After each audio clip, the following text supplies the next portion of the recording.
Produits sucrés, séries télé, shopping, on a toutes et tous des choses qui nous font du bien et qui nous réconfortent. On se dit souvent addict à quelque chose, comme si l'addiction était un phénomène banal. Se pose alors la question de ce qu'est vraiment une addiction. Peut-on utiliser ce mot à toutes les sauces ? Si on vous pose la question, vous avez sans doute déjà la réponse. Pour parler des addictions et de la dépendance, nous recevons aujourd'hui le Dr Jean-Victor Blanc, psychiatre spécialisé en addictologie.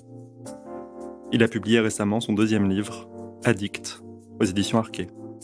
Il nous donne des clés de compréhension de ce que sont vraiment les addictions, de ce qu'elles ne sont pas, mais aussi des actualités dans ce domaine, au-delà des classiques tabac et alcool, qui laissent progressivement la place à de nouveaux produits. Vous écoutez le dernier épisode de la saison 1 des Mots Bleus, un podcast de Place des Sciences. Bonne écoute.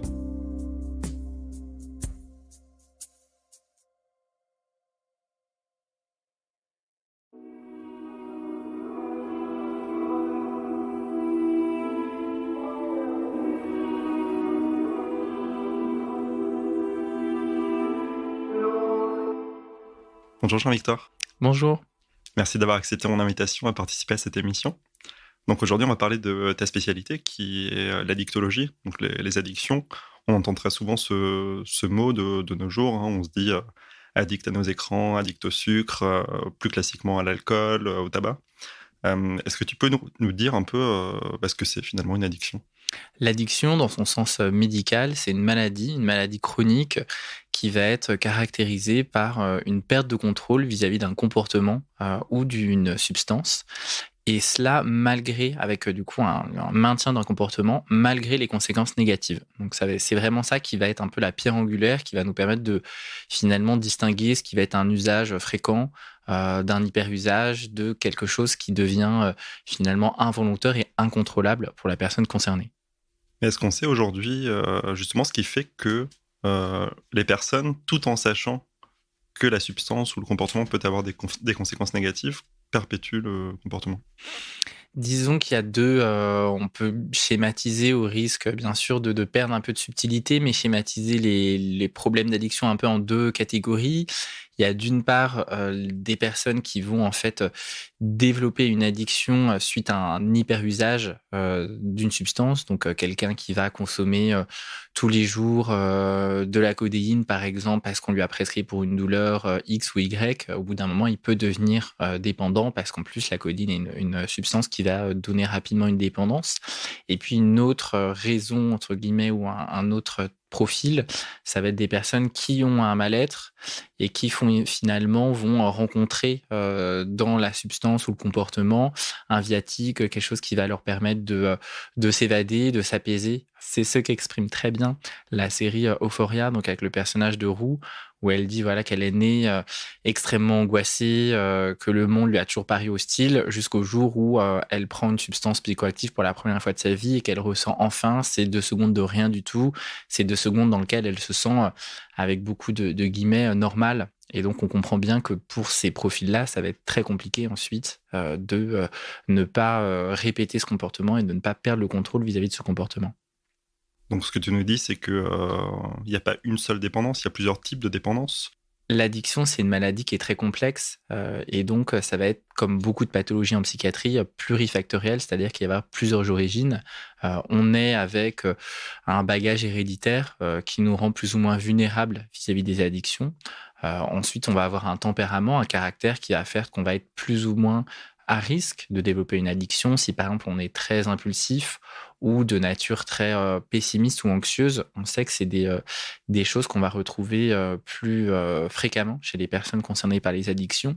Et puis ensuite, il va y avoir l'environnement. Plus on est dans un environnement qui consomme tel ou tel type de substance, et plus évidemment on va être à risque de développer une addiction vis-à-vis de la substance.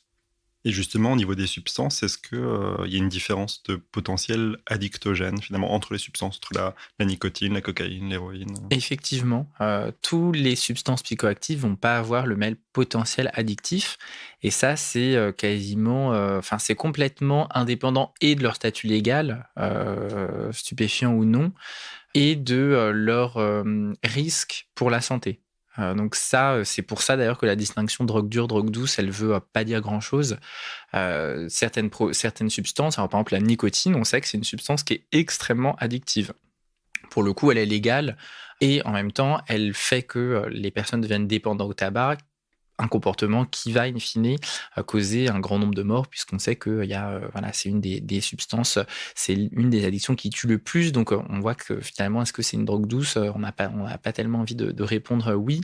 À l'inverse, d'autres substances, comme par exemple les substances psychédéliques, comme le LSD, c'est des substances qui vont être utilisées, qui vont avoir un fort effet psychotrope, qui vont donner, par exemple, des hallucinations ou des sensations psychocorporelles, etc. Et finalement, ce type de substances très fortes ne vont pas avoir un potentiel addictif très fort. Finalement, on connaît beaucoup plus, on parle beaucoup plus des addictions à des substances, mais on sait que depuis quelques années, il y a aussi des comportements qui sont reconnus comme étant addictifs. De quel comportement on parle? Tout à fait. Alors actuellement, il y a 3 comportements qui sont reconnus au niveau international comme des maladies addictives. Il y a le jeu de argent et de hasard, donc tout ce qui va être jeu en casino, jeu de grattage, loterie, etc. Que ce soit en physique ou en ligne, puisque c'est un nouveau usage, on pourra en parler, qui est de plus en plus préoccupant. Ensuite, il va y avoir tout ce qui est l'addiction sexuelle ou hypersexualité. Donc là aussi, oui, c'est un comportement sur lequel il peut y avoir une perte de contrôle pour les personnes concernées, donc c'est pour ça que c'est une addiction. Et le troisième, qui est reconnu de manière beaucoup plus récente, c'est le trouble du jeu vidéo. Le trouble du jeu vidéo, on parle surtout des jeux en ligne, parce qu'ils ont un potentiel infini quelque part, puisque il n'y a pas de niveau, il y a pas de, le jeu ne peut pas se terminer, mais il évolue en permanence dans un univers parallèle, et donc ce qui fait que la personne peut là aussi perdre le contrôle vis-à-vis du jeu. Et est-ce qu'on sait si au niveau cérébral, les mécanismes sont les mêmes entre les substances et les comportements? Exactement, et c'est comme ça d'ailleurs qu'on distingue un comportement qui va être addictif d'un comportement qui ne le sera pas, comme par exemple aujourd'hui, l'addiction au shopping, par exemple, c'est pas considéré comme étant un phénomène addictif. Donc en fait, pour qu'on considère un phénomène comme addictif, il faut déjà qu'il réponde aux 11 critères qui sont décrits dans le DSM, qui nous permettent de justement caractériser, évaluer les mécanismes de l'addiction. Et puis ensuite, il faut qu'on ait un certain nombre de preuves scientifiques, d'études, d'IRM fonctionnelles et autres, qui montrent que finalement, ça va être par exemple les mêmes zones au niveau du cerveau qui vont fonctionner, qui vont hyper s'activer ou s'hypoactiver en fonction d'un comportement. Et donc finalement, ce sera la même chose, le comportement ou la substance. Et au-delà des 3 comportements que tu as décrits qui sont actuellement reconnus, est-ce qu'il y a d'autres comportements qui sont peut-être en voie de reconnaissance? Tout à fait, c'est vrai qu'au niveau des troubles du comportement alimentaire, sont de plus en plus rapprochés des addictions. Il y a beaucoup de centres d'ailleurs qui soignent en même temps les troubles du comportement alimentaire et les addictions. Et là-dessus, dans le livre, c'est une étude qui est assez éclairante chez les personnes atteintes d'anorexie, où en fait, on a longtemps cru que l'anorexie, c'était une peur de grossir, qu'on traduit par fat phobia en anglais. Ils ont montré à travers une étude qui comparait des personnes en situation d'anorexie, de personnes indemnes de troubles du comportement alimentaire, en leur montrant des photos de personnes en surpoids. Et donc, on voyait que au niveau de l'IRM, au niveau des émotions ou également que les personnes ressentaient, c'était la même chose parmi les personnes en situation d'anorexie et les autres. Ensuite, ils ont montré des photos de personnes en extrême minceur. Et en fait, ça allume la zone du plaisir où il y a vraiment une réaction caractéristique uniquement chez les personnes qui ont un trouble du comportement alimentaire. Donc, on voit bien que c'est une preuve parmi d'autres qui permettent de se dire qu'en fait, les personnes en situation d'anorexie, elles ont une perte de contrôle puisqu'elles s'enivrent quelque part à la minceur. Et donc ça, c'est le type d'études qui nous permettent aujourd'hui de rapprocher ça de plus en plus effectivement des addictions. Comme autre comportement qui se rapproche un peu du jeu vidéo en ligne aussi, on parle souvent des réseaux sociaux. Le fait que certaines personnes, notamment les jeunes, puissent passer des heures et des heures sur les réseaux sociaux tous les jours. Est-ce que ça aussi, ça peut être décrit potentiellement un jour comme un trouble addictif? Peut-être un jour. Aujourd'hui, non, parce que c'est très complexe. Déjà, les réseaux sociaux, on parle de quelque chose comme si c'était monolithique, mais en fait, les réseaux sociaux, c'est un mode de communication, c'est un mode de divertissement, c'est un mode d'information. Et donc, finalement, on regroupe plusieurs activités qui auparavant étaient menées sur différents canaux. Et donc, finalement, ça fait aussi beaucoup de temps. Les réseaux sociaux, ce qui est complexe également, c'est qu'ils sont en pleine évolution et que, il y a 5 ans, on parlait de l'addiction à Facebook. Bon, aujourd'hui, si on parle d'addiction à Facebook à quelqu'un de 15-16 ans, c'est à peine s'il sait ce que c'est Facebook ou il se dit: «Ah oui, c'est, le truc sur lequel, il y a, ma grand-mère». Bon, donc on voit bien que ça évolue beaucoup trop vite pour que scientifiquement on puisse qualifier et mesurer, l'effet et la potentielle addiction aux réseaux sociaux.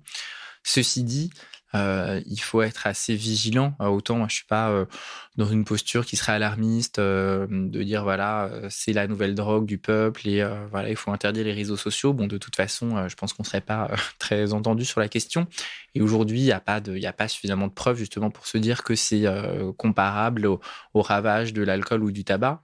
Ceci dit, on sait que typiquement en reprenant ces 2 exemples et c'est des choses que je cite également dans le livre, il a fallu des dizaines et des dizaines d'années, de lutte, de recherche, lutte contre, certains lobbies pour, finalement montrer que c'était, beaucoup plus délétère que ce qu'on pensait initialement. Donc en prenant ça en compte, on se dit qu'il ne faut pas non plus être complètement naïf vis-à-vis de plateformes dont et c'est sûr que c'est quelque part, un peu préoccupant, le but, est d'augmenter, la consommation et dont le but est que les personnes finalement perdent un peu le contrôle vis-à-vis de leur usage, sur la plateforme. Donc c'est sûr que leur business model, il est, assez clair là-dessus et que si c'était, des, substances par exemple, on se dira: «Ah, c'est quand même très inquiétant» et cetera. Donc, je pense qu'il faut naviguer, entre, pas, dire n'importe quoi parce que moi en tant que médecin, on se base sur, la science et sur, les données scientifiques et en même temps pas être non plus complètement naïf, en se disant que oui, c'est complètement innocent et que par exemple qu'on passe, en quelques années de quelque chose de très statique, comme Facebook à, de la vidéo de manière aléatoire, hyper, stimulante, hyper, engageante pour l'utilisateur comme TikTok, c'est sûr que, qui utilise justement, un peu tous les mécanismes liés à l'addiction, c'est sûr que c'est, quelque chose qu'on se doit d'observer.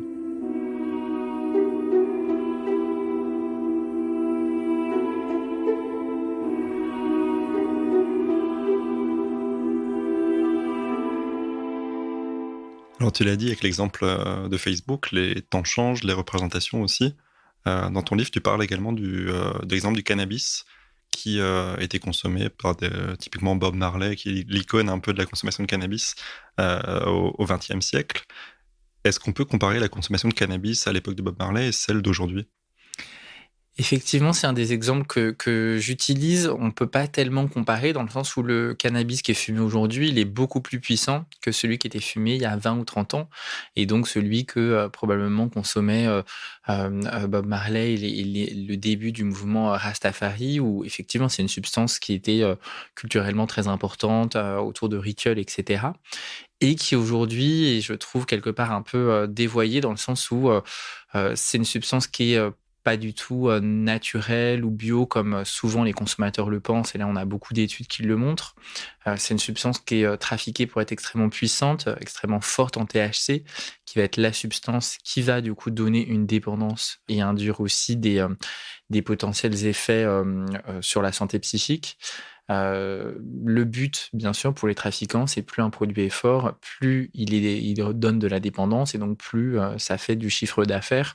Le clin d'œil à Bob Marley, c'était aussi une occasion de montrer un peu les puis dénoncer quelque part les, récupérations commerciales puisque en fait les ayants droit, ses héritiers, ont, monté une marque de cannabis dite, premium, où, c'est du cannabis qui est assez fort en, surfant sur justement l'image de Bob Marley, donc voilà, c'est, le meilleur, cannabis de Bob Marley et cetera. Bon, de ce que je connais, même si je suis loin d'être un expert de la culture, rastafari, c'est pas tellement ce consumérisme, effréné qui est prôné, et de finalement en faire un argument de vente pour, vendre de la drogue. bon, éthiquement, en tout cas, on peut se poser un peu la question et surtout, et c'est vraiment ce que j'ai voulu faire à travers tous les exemples de mon livre Addict, c'est vraiment d'amener les personnes à un peu se questionner vis-à-vis des représentations qu'ils peuvent avoir des produits et des représentations qu'on essaye de leur inculquer vis-à-vis des produits. Moi, je suis pas du tout, pro, prohibition ou, Heu, moralisateur vis-à-vis de ça. Par contre, ce que je trouve un peu malhonnête, c'est, les idées reçues qui circulent et qu'on va, favoriser et finalement la certaine naïveté dans laquelle enfin, notamment les vendeurs de produits, que ce soit, légal ou pas, peuvent, donner aux consommateurs. Et est-ce que justement les personnalités publiques qui consomment, on sait qu'il y en a pas mal, finalement, est-ce qu'elles ont aussi un rôle à jouer dans la prévention des conduites addictives auprès des personnes qui les suivent? Probablement, on sait qu'effectivement, il va y avoir un effet d'identification. Ça a été beaucoup vrai autour des, stars, le club des 27, les célébrités un peu, sexe, drogue et rock'n'roll.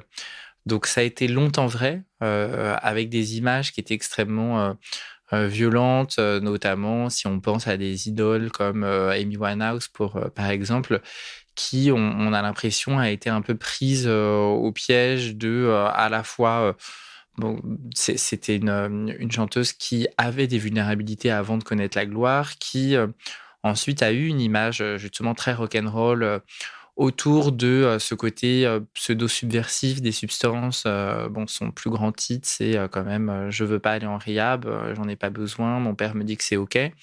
Bon, quand on voit sa fin, quand même, très, tragique et très tôt, on se dit que ces paroles-là, elles résonnent de manière assez glaçante et qu'on a l'impression qu'elle s'est un peu pris les pieds dans le tapis de ces représentations, comme quoi, être une chanteuse rock, ça veut forcément, dire que, on est obligé de consommer, qu'il faut surtout pas prendre soin de sa santé mentale et cetera et à ce titre-là, je trouve que les représentations sont en train d'évoluer et qu'on a aujourd'hui de plus en plus de, personnages qui, parlent sans, ambiguïté de leur rapport aux substances, mais aussi de la nécessité d'abstinence à certains moments de leur vie.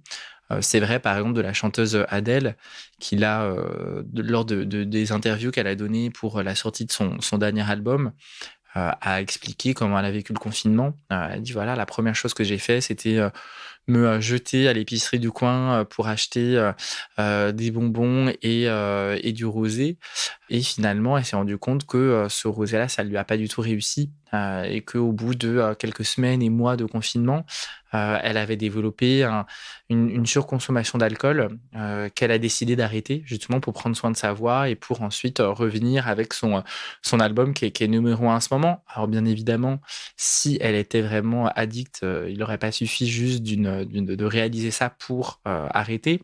Ceci dit, il y a quelque chose d'aussi, d'assez global et d'assez nouveau là-dessus d'une, personne extrêmement célèbre comme ça qui va, expliquer, son rapport aux substances et quelque part, être un exemple d'identification, positive vis-à-vis de, par exemple, le choix à un moment d'être abstinent vis-à-vis d'une substance, par rapport à sa santé psychique ou physique. Tu parlais d'Adèle, et du rosé et des bonbons. Il y a quelque chose qui vient de plus en plus en ce moment dans les conversations, c'est l'addiction au sucre. Je sais que c'est très débattu finalement, est-ce qu'on a des éléments là-dessus? Est-ce qu'on peut considérer que le sucre est une substance addictive? C'est une très bonne question. Pour l'instant, aujourd'hui, c'est pas considéré comme une addiction, non seulement parce que le sucre, ce n'est pas une substance psychoactive à proprement parler, elle modifie pas, l'état psychique dans lequel on est et aussi le sucre, c'est, finalement un nutriment, dont, le corps, le cerveau, a besoin pour fonctionner. Donc c'est quand même un peu différent de, quelque chose comme, la nicotine ou, les opiacés pour ne parler que des substances, on va dire naturelles, en tout cas qu'on retrouve dans la nature. Donc ça, c'est une chose. Après, pourquoi est-ce qu'on s'en préoccupe? Parce qu'aujourd'hui, les taux de sucre, et la puissance du sucre qu'on retrouve dans l'alimentation, elle a plus rien à voir avec, ce qui était retrouvé dans la nature. Donc c'est pour ça que certaines études, notamment chez les rongeurs, montraient que, ils étaient plus attirés vers, du sucre ultra, dosé, ultra puissant que de l'héroïne ou de la cocaïne. Bon, après on n'est pas non plus des, souris et c'est un peu plus complexe que ça, le rapport qu'on peut développer, vis-à-vis de l'alimentation.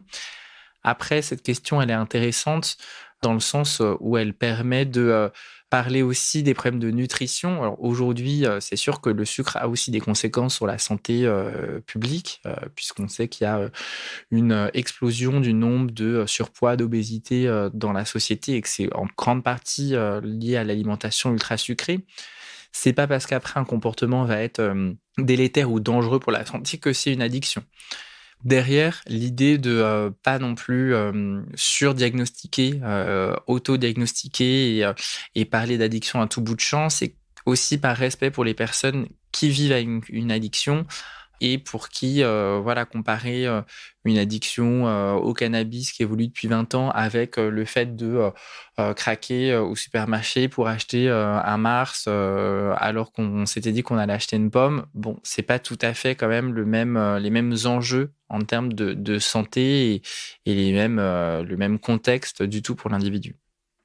Justement, cette notion de frontière, elle est assez intéressante. Il y a un autre exemple que tu donnes dans ton livre qui est celui d'un patient qui s'est présenté un peu honteux devant toi en te disant j'ai bingé Tiger King tout le week-end, j'ai un peu honte. Et il se trouvait que toi aussi, tu avais fait exactement la même chose, mais toi, tu ne voyais aucun problème. Comment est-ce qu'on fait justement cette frontière entre ce qui peut être, ce que dit Canguilhem disait, entre le normal et le pathologique finalement? Bien sûr, alors c'est, une distinction qu'on est obligé de faire, un peu à la hache, médicalement parce qu'on a besoin en santé mentale de diagnostiquer, des maladies, de manière clinique et donc on s'appuie sur des comportements ou des choses qu'on va dire objectivables ou en tout cas reproductives. On sait bien que ça a une certaine limite malgré tout et que c'est vraiment, en interindividuel qu'on va réussir à comprendre un peu tout ça. Le principal, le principal, la boussole un peu qui nous guide, c'est à partir du moment pour lequel ça engendre une souffrance. Finalement, passer son week-end à regarder Tiger King, bon, on n'a peut-être pas appris des choses, c'est peut-être pas une activité, culturelle, extrêmement riche. Ceci dit, c'était une stratégie que le patient, en l'occurrence, avait trouvée pour éviter justement de, se mettre à consommer, de l'alcool tout le week-end puisque c'était le confinement qui était très angoissé et que, auparavant, c'est comme ça qu'il essaie de répondre à son angoisse et donc là, il a, bingé une série pardon, plutôt que, de l'alcool. Donc finalement, les conséquences, elles sont, relativement moindres. On sait qu'avoir une activité, culturelle, que ce soit regarder un film, une série ou écouter de la musique, c'est une stratégie de coping, c'est une stratégie pour faire face, pour diminuer un niveau d'angoisse ou des affects douloureux qui est globalement, déjà, pas tout à fait, récente et complètement fonctionnelle. C'est quand même une grande partie de ce pourquoi, on est une culture et qu'on a de l'art, donc heureusement. Il s'agit pas non plus de diaboliser tout comportement, plaisant, mais pour le coup de pas non plus nier la souffrance qui peut être associée à certains comportements. D'un point de vue culturel, justement, en France, il y a quelque chose qui est le rapport à l'alcool, notamment au vin. Comment est-ce que dans une consommation qu'on peut dire sociale, on peut se rendre compte que finalement ça va un peu au-delà? Disons que l'idée, ça va être, et c'est vrai un peu pour toutes les substances, de dire: «Est-ce que je pourrais m'en passer? Est-ce que c'est possible et quelle souffrance ça engendrerait?» C'est sûr que l'alcool en France, c'est un vrai, problème, ça fait partie du patrimoine donc c'est sûr que ça pose des questions, qui sont assez complexes et une attitude des pouvoirs politiques et publics, assez complexe vis-à-vis de ça. L'exemple d'Emily in Paris, bon, qui est clairement pas une série sur les addictions, loin de là, mais pourtant, on voit bien parmi les nombreux clichés un peu éculés autour de, Paris et de la France, que le fait que, ses collègues boivent systématiquement du vin le midi, pour un déjeuner d'affaires, ça a quelque chose d'un peu choquant pour elle, américaine qui vient de Chicago et cetera et finalement, c'est quand même le reflet le fait que c'est non négligeable puisqu'on est un pays alors on n'est plus le premier pays, consommateur au niveau de l'Europe, on est le quatrième, donc c'est une demi-victoire, on va dire, d'avoir, perdu la pole position, mais c'est pas non plus, on est encore quand même parmi les pays qui consomment beaucoup d'alcool. Rien que faire une expérience comme celle du, Dry January, donc le janvier sec, où l'idée c'est de pas boire d'alcool pendant un mois. Ça permet de voir, typiquement à quel point, l'alcool est un peu omniprésent et aussi, le regard assez, ambivalent, voire, parfois un peu rejetant, auquel peuvent faire face les personnes qui décident d'être abstinents. Puisqu'on va les, forcer, on va leur demander 10 fois s'ils veulent boire de l'alcool pendant la soirée, on va leur, demander pourquoi ils veulent pas boire d'alcool. Des questions qui aujourd'hui me paraissent, tout à fait déplacées, irrespectueuses et qui pourtant sont encore, très fréquentes. C'est intéressant ce paradoxe qu'il y a, notamment avec l'alcool, qui est très socialement valorisé. En réalité, quand on est en soirée et qu'on boit pas d'alcool, en général, on est un peu la brebis galeuse de la soirée. Et à contrario, il y a d'autres substances comme l'héroïne, typiquement. On va avoir finalement un ressenti très négatif face à une personne qui consomme de l'héroïne. Comment est-ce qu'on peut expliquer finalement cette différence de perception entre les différentes substances? C'est vraiment ce sont vraiment des jugements finalement de valeur et des jugements, qui ont une source culturelle. C'est pour ça que, dans le livre, je l'ai construit autour du fait que, il y a différents usages de substances, mais il y a pas forcément, il y a pas plusieurs addictions, c'est les mêmes symptômes et en fait, c'est, globalement le même fonctionnement, qui va aller, du tabac effectivement à l'héroïne ou au crack. Déjà ça permet de, être un peu plus en empathie, avec les personnes, vis-à-vis de ce qu'elles vont, consommer et également, de pas non plus banaliser, à l'inverse, le comportement de certaines personnes qui vont consommer des substances, légales ou considérées comme, cool ou inoffensives comme l'exemple du cannabis.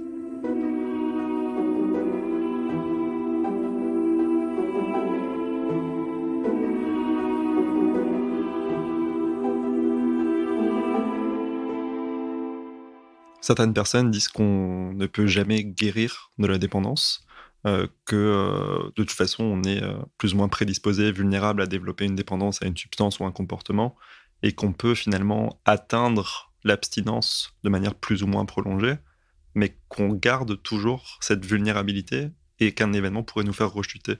Est-ce que c'est exact de dire ça, qu'on a toujours, finalement ce précipice devant nous et qu'on peut retomber? Alors c'est à la fois vrai, la vulnérabilité qu'on va hériter par exemple de manière, héréditaire, ou génétique, on sait que ça explique environ 60 quand même du poids de l'addiction. Donc c'est non négligeable, même si encore une fois, c'est pas une fatalité, puisque, il y a beaucoup de personnes qui ont un fort, bagage, addictologique, héréditaire et qui finalement, justement développent, une résilience et ne consomment pas du tout, par exemple. Donc c'est sûr que on peut pas «effacer» entre guillemets l'ardoise, comme on peut pas effacer, une vulnérabilité, cardiologique, neurologique ou quelle qu'elle soit, ou la couleur de ses yeux ou sa morphologie. Bon, c'est des faits dont on hérite et avec lesquels il faut essayer de vivre avec. Par contre, imposer une fatalité aux personnes concernées en disant que, voilà, la personne va forcément, rechuter, c'est, tout à fait faux. Même si c'est une maladie qui est chronique, qui peut être complexe, il y a des personnes heureusement qui arrivent à s'en sortir, à arrêter de consommer, notamment et bon forcément moi en tant que médecin, ça va être les personnes que je vois le plus, même s'il y a d'autres chemins de rétablissement bien évidemment, mais avec un arsenal de soins qu'on a qui va de, la psychothérapie, au groupe de soutien, à l'hospitalisation pour sevrage, l'hospitalisation de jour, les médicaments et cetera. Donc il y a vraiment beaucoup de choses qu'on peut mettre à disposition et notamment à différents, moments. D'où l'idée quand même de garder cet espoir et puis, et c'est aussi pour ça que j'ai voulu écrire ce livre sur les addictions, l'aspect préventif puisque, on sait que, plus la personne aura consommé pendant longtemps, 20, 30, 40, 50 ans de consommation, c'est sûr que l'ambition thérapeutique, elle va être, moins forte, clairement. Parce qu'on sait que, il y aura une certaine vulnérabilité qui aura été vraiment majorée pendant des années et des années, qui va faire que la personne aura plus de mal à s'en sortir que quelqu'un qui, débute, entre guillemets «une substance» ou un rapport pathologique à une substance depuis quelques semaines, quelques mois, voire quelques années et pour lequel, il va pouvoir, relativement, facilement, même si c'est jamais, aisé, mais en tout cas, avec une aide adaptée, reprendre son chemin et soit être dans une abstinence totale vis-à-vis du produit, soit juste retrouver un peu le contrôle vis-à-vis du produit et ça, c'est beaucoup vrai, pour les personnes qui vont commencer à consommer à un moment de leur vie, où ils se sentent fragiles, par exemple à l'occasion d'une dépression, où ils vont essayer de chercher des solutions dans les substances qui ont tendance à plutôt aggraver l'état dépressif et donc l'idée, ça va être de notamment pour ces personnes-là, mettent vraiment toutes les chances de leur côté pour qu'ils, aient une aide, ils trouvent une aide dont ils ont besoin sans passer par les substances. Et typiquement, ces personnes-là, on va pas leur dire: «Ah bah voilà, il faut arrêter absolument l'alcool, plus jamais en boire», alors que, ils étaient en train de développer un rapport pathologique, mais que c'était pas encore tout à fait une addiction qui était, installée. Et donc, encore une fois, à chaque situation, on peut proposer des solutions. Et au-delà des produits classiques qu'on connaît, qui sont l'alcool, le tabac, l'héroïne, la cocaïne, est-ce qu'il y a des nouveaux produits qui émergent aujourd'hui et qui posent problème et qui suscitent des inquiétudes? Parmi les produits qu'on regarde un peu à la loupe et qui posent de plus en plus de problèmes, et c'est une consultation que j'ai ouvert à l'hôpital Saint-Antoine, donc je connais bien la question. Il y a les consommations de nouveaux produits de synthèse. Donc nouveaux, ils sont plus si nouveaux parce que, c'est une classe de substances qui est apparue depuis le début des années 2000, qui sont des produits qui imitent en général, du coup des produits, dits naturels. Donc il y a les opioïdes de synthèse, les cannabinoïdes de synthèse qui vont copier le THC et cetera. Et parmi ceux, sur lesquels il y a de plus en plus de consommateurs et un mode de consommation assez particulier, ça va être les catinones de synthèse, dont, une des plus, connues, et consommée notamment en France, c'est la 3-MMC. Ça va être une substance, qui va être utilisée, alors aujourd'hui principalement à visée, sexuelle. C'est ce qu'on appelle le chemsex, chemical sex, et puis, de plus en plus utilisée à visée festive. Un des gros problèmes avec les nouveaux produits de synthèse, c'est que c'est des produits qui coûtent très peu cher, ce qui va les rendre très accessibles, ce qui peut expliquer, encore une fois, leur succès aujourd'hui. Le chemsex, c'est justement quelque chose dont on entend parler de plus en plus. Est-ce que tu peux nous en dire un peu plus, de quoi on parle? Le chemsex, ça va être à la croisée entre une addiction à un produit, donc notamment au produit. Ça peut être les, catinones de synthèse dont on a parlé, mais également la kétamine, la cocaïne, le cristal méthamphétamine par exemple, le GHB, GBL également, qui vont être consommés pour modifier l'expérience et améliorer l'expérience sexuelle. L'autre, composante, ça va être le caractère, comportemental puisque, initialement, c'est consommé vraiment uniquement dans le cadre sexuel. Assez rapidement, certains patients vont développer une vulnérabilité et vont se mettre à consommer déjà en dehors de l'activité sexuelle, sur un profil, voilà, un peu plus classique d'addiction où en fait, ils vont consommer, quand ils se sentent, seuls ou tristes et cetera et cetera. Et ce qui est très particulier, c'est que globalement, beaucoup de patients vont, et ceux qui développent un rapport pathologique au chemsex vont, devenir, incapables d'avoir une vie sexuelle sans les produits. Ce qui va faire que ça va être extrêmement difficile pour le coup d'arrêter, puisque arrêter les produits veut dire arrêter d'avoir une vie sexuelle, ce qui va clairement complexifier, le chemin vers le rétablissement pour les patients concernés.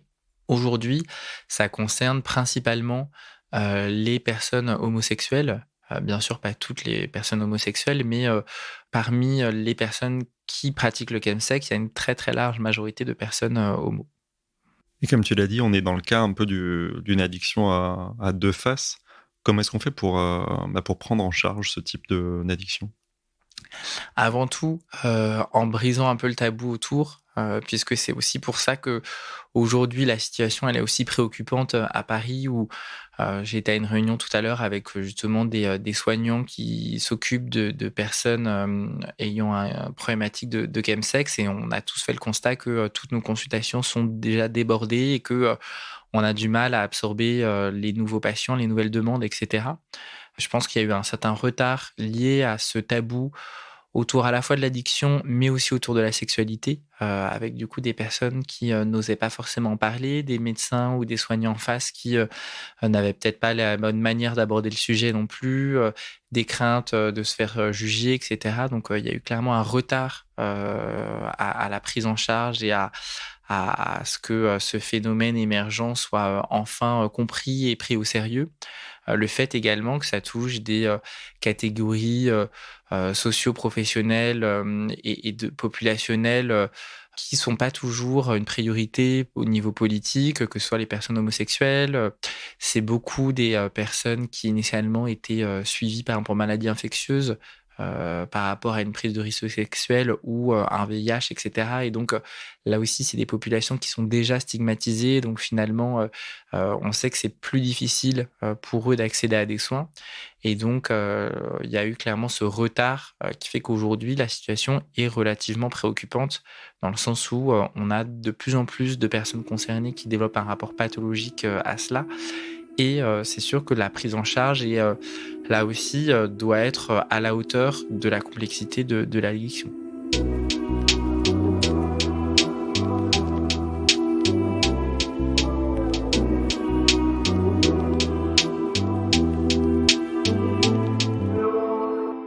D'une manière plus générale, au niveau des addictions, est-ce qu'on constate une prévalence qui augmente, ou qui diminue, qui reste stable au cours des dernières années? C'est compliqué, on sait que l'effet confinement a clairement augmenté, le recours aux consommations. Ça, beaucoup d'études l'ont montré et tous produits confondus. Dans les pays dans lesquels le cannabis est légalisé comme, le Canada, il y a eu, une ruée, vers les cannabis shops, dès qu'ils annonçaient un confinement. Donc on voit bien que, clairement la légalisation alors c'est peut-être une partie de la réponse, mais c'est clairement, pas ça qui va supprimer, les angoisses, le mal-être et ce qui fait que les personnes comme, Adèle, vont se, jeter, vers la substance, pour essayer de gérer un moment d'angoisse. Donc on voit bien que c'est un phénomène qui est très complexe. Donc on a des marqueurs qui nous montrent que c'est en augmentation. Après, globalement, on sait que les facteurs qui vont augmenter au niveau, général, au niveau populationnel, le recours aux substances avec tout ce qui va être source de mal-être, d'où le lien fort avec les troubles psychiques évidemment et puis aussi, tout ce qui va être précarité, et là-dessus on a un grand nombre d'exemples, que je peux citer dans le livre, autour de, ce qu'on appelle les morts du désespoir aux États-Unis où, aux États-Unis comme en Angleterre, certaines régions, voient une diminution de l'espérance de vie liée à la prescription, massive d'opioïdes, liée elle-même à une précarité et à un mal-être, social qui va s'exprimer par le fait que les gens sont tellement désespérés qu'ils deviennent, dépendants, aux opioïdes. Ce problème d'opioïdes aux États-Unis, on en parle aussi pas mal depuis plusieurs années. Quelle est la situation en France par rapport aux opioïdes? Heureusement, elle est pas comparable, à la situation des États-Unis. Il y a beaucoup de choses qui l'expliquent. Alors le fait que, on soit quand même un système de soins qui est plus inclusif que les États-Unis, et moins cher également, puisqu'aux États-Unis, si on a un problème de genou, qu'on a mal au genou, mais qu'on n'a pas l'assurance pour, se payer, une chirurgie du genou, pour une prothèse par exemple et ben, on va, juste avoir des médicaments pour traiter la douleur. Ce qui globalement en France, même s'il y a des inégalités d'accès, est quand même, beaucoup plus rare où tout le monde va pouvoir avoir accès, à une chirurgie réparatrice par exemple pour, un exemple orthopédique comme je viens de le citer. Le second aspect, c'est aussi, et pour le coup des labos pharmaceutiques ont été jugés, coupables de ça, ont clairement, fait un effet de lobbying pour pousser à la prescription aux États-Unis. Alors ça, est-ce que c'est un effet de retard ou, du coup, en France, on a vu la vague un peu arriver aux États-Unis et donc on n'a pas eu cette, forte incitation à la prescription. Donc il y a une légère augmentation en France, mais ça n'a rien de comparable avec, le système, américain. Tu mentionnais le système de santé, et justement, si quelqu'un qui nous écoute aujourd'hui se rend compte que finalement, il pourrait pas se passer d'alcool Mmh. pendant un jour dans la semaine, c'est quoi l'étape d'après? Est-ce que c'est facile d'avoir accès à une prise en charge? C'est relativement facile, et un peu, à la différence, par exemple, du système des centres médico-psychologiques, en psychiatrie qui sont des centres dits sectorisés, donc où globalement on a le droit d'aller dans un centre en fonction de ce lieu d'habitation. Les XAPA ne sont donc les XAPA qui sont les centres de soins en addictologie, qui dépendent du service public, qui sont donc, gratuits. Ces centres-là sont non sectorisés, donc on peut consulter, «n'importe où» entre guillemets. Alors bien sûr, l'idée c'est que ce soit au plus proche de la personne, mais il y a environ 400 centres, en France. À Paris, il y en a, plus d'une dizaine.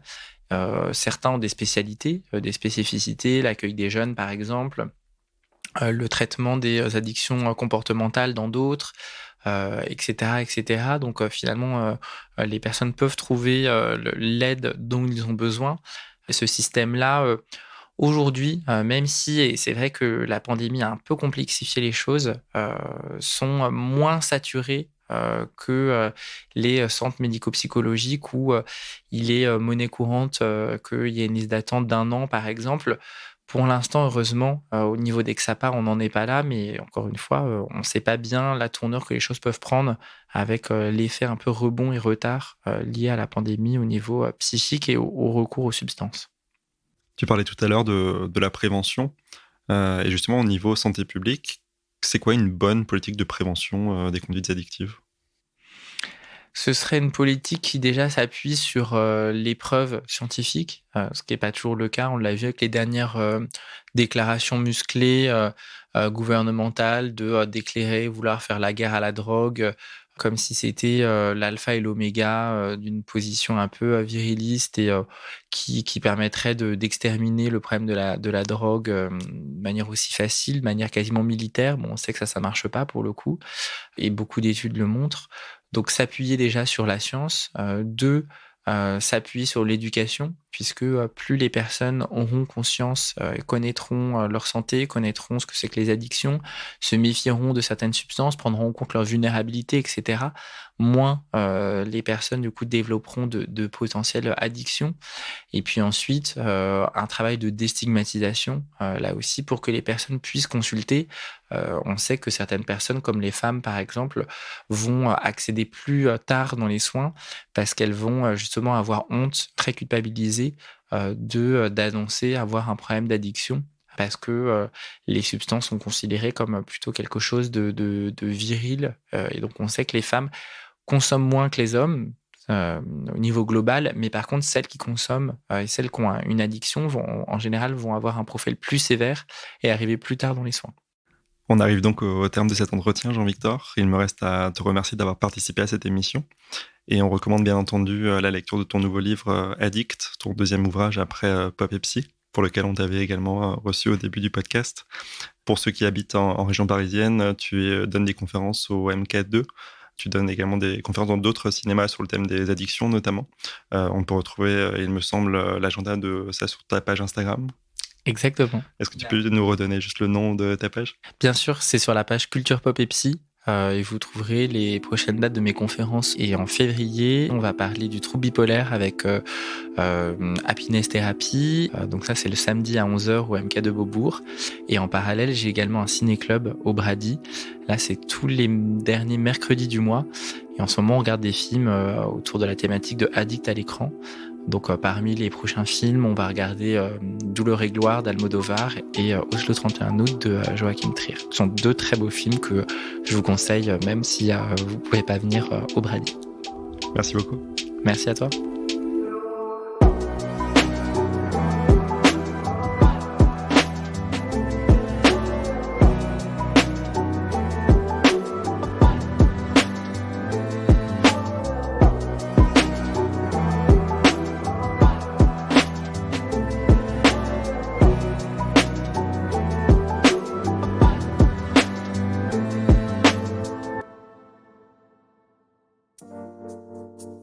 Vous venez d'écouter Les mots bleus, un podcast de Place des Sciences.